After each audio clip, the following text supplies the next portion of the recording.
Hi అండి. మీకు ఈ వీడియో నచ్చినట్లయితే వీడియోని లైక్ చేసి ఛానల్ని సబ్స్క్రైబ్ చేయండి. కౌశికకి పండంటి మగబిడ్డ పుట్టడంతో ఇక ధాత్రి చాలా సంతోషపడుతూ ఉంటుంది. అయితే ఇంకా టెన్షన్లోనే ఉంటారు. జగదాత్రి, ఇప్పుడు మనం క్షేమంగా హాస్పిటల్కి వెళ్ళాలి కదా, ఈ అంబులెన్స్కి బ్రేకులు ఫెయిల్ అయిపోయాయి, ఇప్పుడు ఈ అంబులెన్స్ ఆగటం ఎలా జగదాత్రి అని బిడ్డను చూసుకుంటూ ఒకవైపు సంతోషపడుతూ ఇంకోవైపు టెన్షన్ పడుతూ కౌశికి ప్రశ్నిస్తూ ఉంటుంది.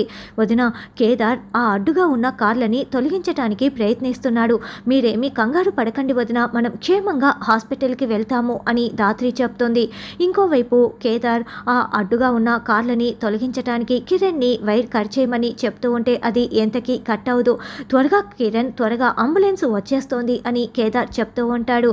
అత్తయ్య, మగబిడ్డ పుట్టేశాడు, కౌశికి వదిన బిడ్డ ఇద్దరు క్షేమంగా ఉన్నారు అని నిషి అంటే అవునమ్మి అని వైజయంతి అంటుంది. మనం వేసిన ప్లాన్ మొత్తం కూడా వేస్టేనా అత్తయ్య అని నిషి అంటే, అది కాదమ్మి, 2 కార్లు అంబులెన్స్కి అడ్డుగా ఉన్నాయి కదా, ఆ రంగాగాడు నిలిపేశాడు కదా అని వైజయంతి అంటుంది.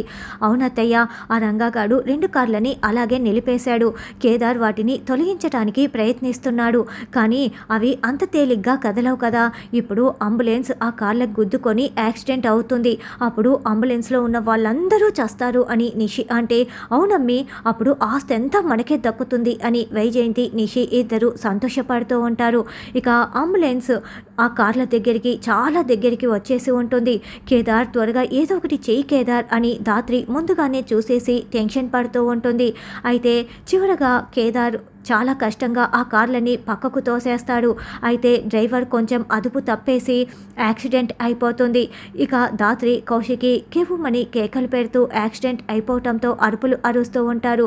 వాళ్ళకి యాక్సిడెంట్ అయిపోయింది అని, వాళ్ళు చచ్చిపోయారు అని నిషి వైజయంతి చాలా సంతోషపడుతూ ఉంటారు. అంబులెన్స్ అయితే అదుపు తప్పి పక్కకు వెళ్ళిపోయి ఉంటుంది.